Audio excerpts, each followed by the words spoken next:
The KVM switch boots to quad mode. By clicking any of the channels, I can maximize it. Once I've maximized it, I can work on that. I can drag, I can maximize it, I can move the windows. If I want to go back to quad mode, I do 4 rapid clicks. And then I go back to quad mode. I can maximize a different window, maximize one of the windows in that, select it, drag it, maximize it,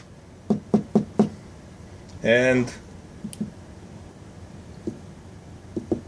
maximize that, move that around on the window, and again, going back, again,